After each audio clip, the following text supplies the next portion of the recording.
Up, you ignorant pigs, put down your crack pipes and your beer bongs. It's time for game number 2 in my Japan vacation. This time it's Test of Honor. Now, I played this over at Crown of Command's setup, where he's got his little battle bunker, his painting room, his Fortress of Solitude. I think every gamer that I met on this trip had a Fortress of Solitude of some sorts. James over at JVC had a pretty cool room, and so did Josh over at Crown of Command had a pretty cool room. I had to take pictures of that army case just to confirm that those night goblins that he painted the checkers on were real. Yes, they're absolutely real, and it was like looking into a white dwarf. Absolutely 100% real.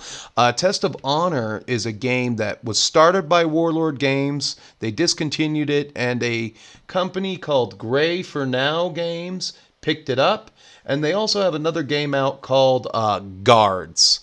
And I just wanted to make sure I got that part right. I'd never played Test of Honor before, but it's actually a pretty good game given the fact that, the setup is simple enough that you have to kill the other person's lead samurai. So each side has basically 3 warriors in a little brick together, very similar to this multi-base setup. You got 3 guys in a brick together, and they're your Ashigaru spearmen. You have a guy with a Yumi To Ya, which is bow and arrow, and then you also have a guy with a teppo. Teppo means gun. Teppo is Japanese for gun. There you go. So you get a teppo guy, and then you have a heroic samurai. And so that's how this game is played. And so I figured I'd just bring you through the battle report as best as I can. And we'll start off here. So the game has a really simple setup. I really like the way it's laid out. He's got this little samurai hutch over here. We got my setup right here. These are the forces of Osaka-kun, the delinquent samurai, and I entered the area in ambush.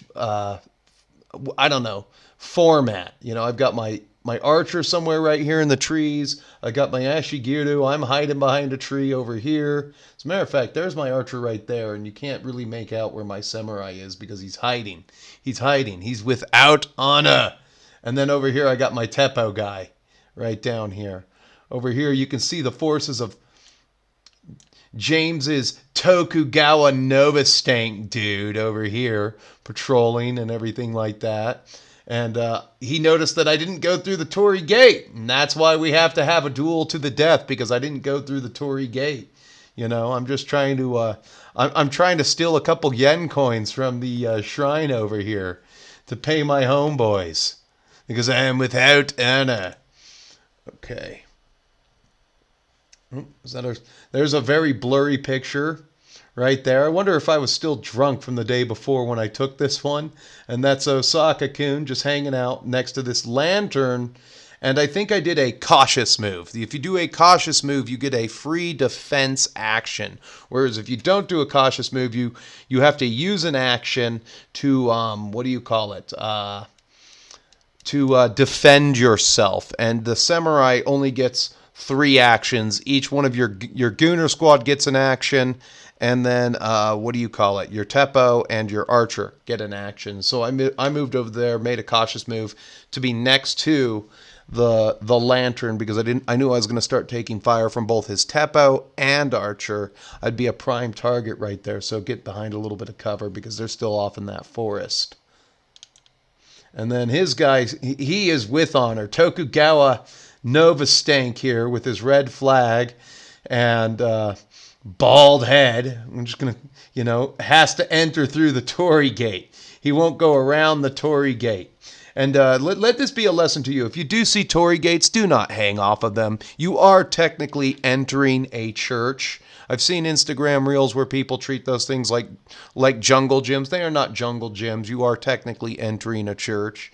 I've also seen videos of like Muslims desecrating Shinto shrines and paying the big consequences with deportation that comes to that. So you got his Teppo guy right there, and then you've got his Archer right there. His Ashigaru are coming around. But he moved all the way over here, I think, with all of his actions just to get to the Torii Gate. All of his guys have to enter through this Torii Gate because honor, I guess. I don't know. We start to square off. I take a shot with my, what do you call it? With my archer. I completely miss. I think one of the, what do you call it? I think his archer might have killed one of my Ashigaru. It might have been it had to have been the archer. The archer has way longer range than the Teppo. I think the Teppo is 18 versus the archer's 24. And you get more damage the closer you are with missile weapons in this game.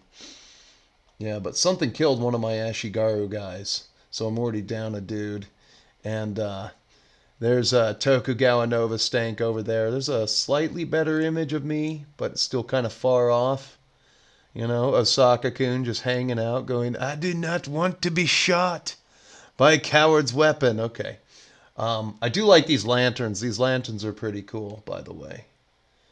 Yeah, makes me want to do a samurai army, but you know the problem with historics is once you paint one, you're going to need a whole bunch of friends.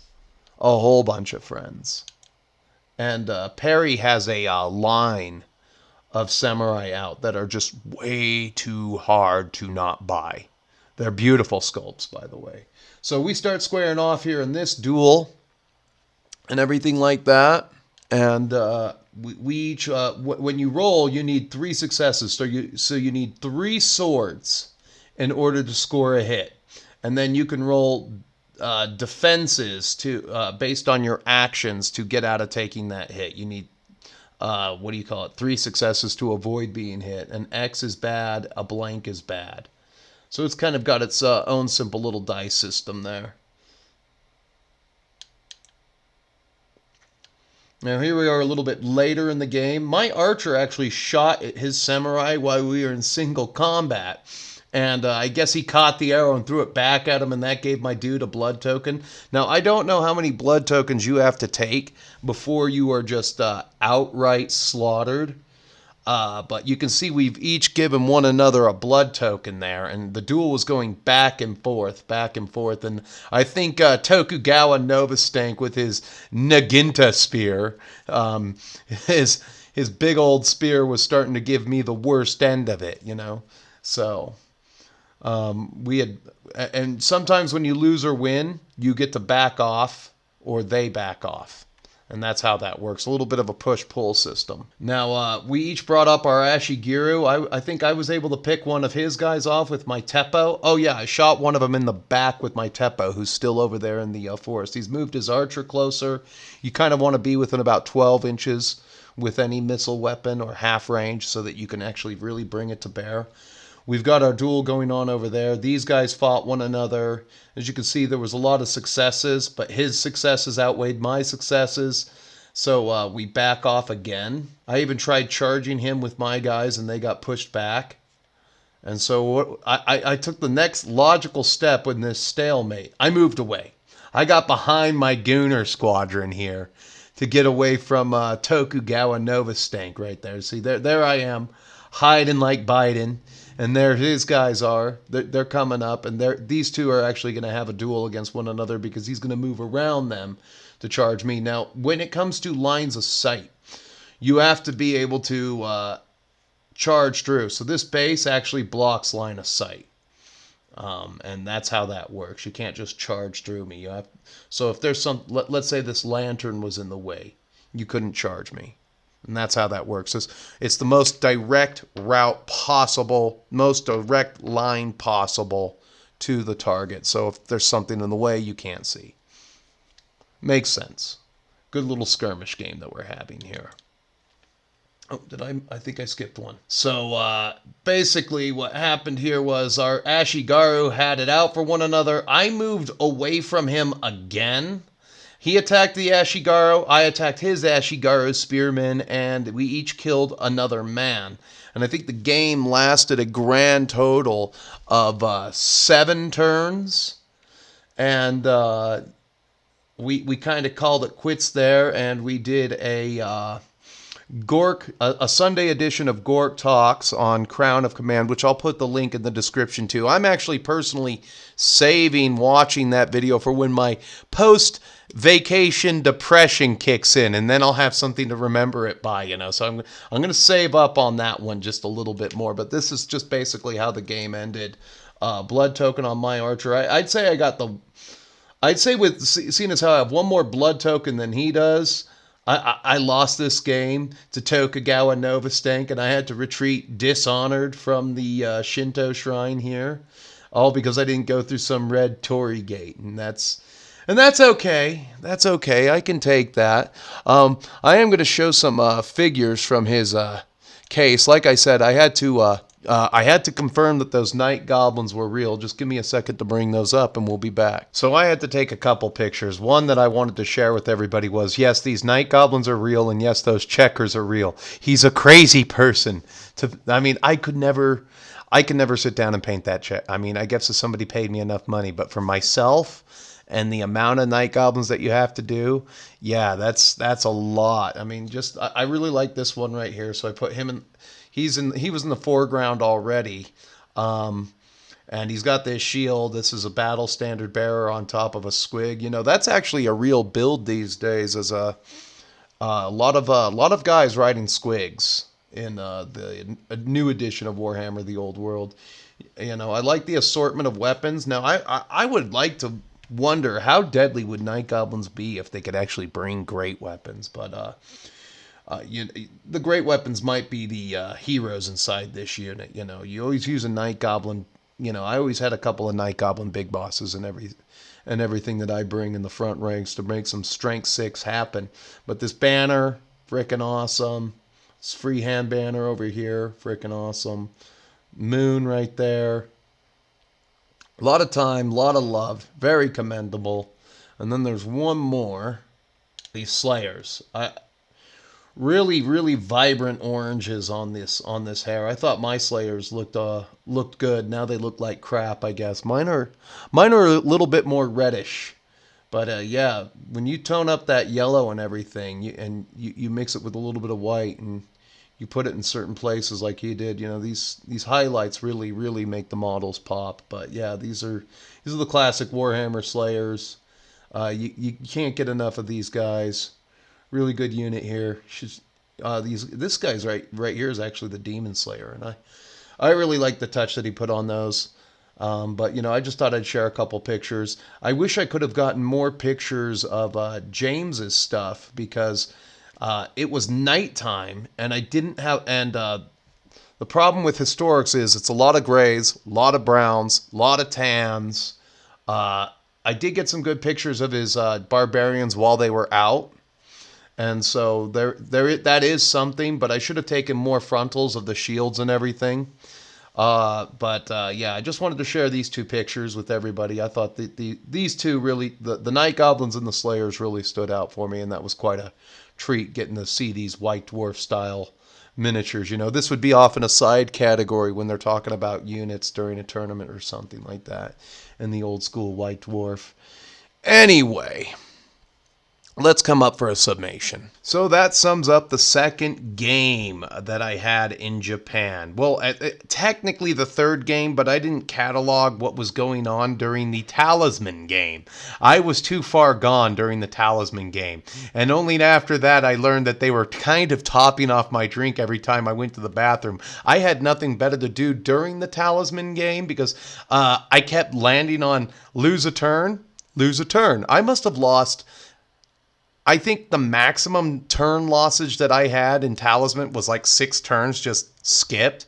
It was everybody else gets to go and do their turn, and they have these meaningful turns, and I keep landing on community chest, lose a turn, motherfucker. And so when I go to the bathroom, I think they were topping off my drink. As a matter of fact, I'm almost certain they were sitting there saying, oh, he can handle a little more. Like I said, don't go to Japan if you're not going to throw down on the drinking aspect of it, because everywhere you go will be a 3 drink minimum at least. A 3 beer. That would be, what would that be? I don't know what the counter for 3 beers is. I know it's Ippon Kudasai. It might be Sanpone. It's not Sanpone, though. It's not Sanpone. It might be Ropepone. Ropepone. Kudasai. And it might not even be San. You know, they have so many different ways to count in Japanese, it'll make you crazy. So all I could do was go into these konbinis and be like, El Saizu coffee, hitotsu kudasai. Large coffee, please. And whatever you do, don't fill up your cup first. Okay? Do not fill up your cup first. You have to pay for the cup before you fill it up. Otherwise, they're going to yell at you. But I got out of it because the person who had this up, they had a sign there that said it. And I said, Kanji wakarimasen, hiragana wakarimasu. And that ended it right there. So I got out of that tongue lashing from some Japanese woman. You know what's cool about the 7-Elevens there? Sometimes they have cute girls working inside of 7-Elevens, which never happens here. Why can't a cute girl just get a job at the grocery store or 7-Eleven? You know, why is every job they have to be for some like corporate nonprofit that produces absolutely nothing except for welfare jobs for well-to-do Democrats or other well-to-do politician or well-connected, politically connected people? That seems to be that all girls do in society when they're on Instagram or some shit. Anyway, a very special thank you to Crown of Command and for letting me come out, letting JVC come out too, let us play games. Had a lot of fun with Talisman, Hero Quest, and Test of Honor. Much love. Thank you very much. And in case I don't see you, keep painting, keep playing, and stay metal, my friends. And we'll see you in the next one for Hail Caesar with Mr. JVC James. When on. I friggin' sold out. It's better to burn out than to fade away. Whoa, whoa, whoa.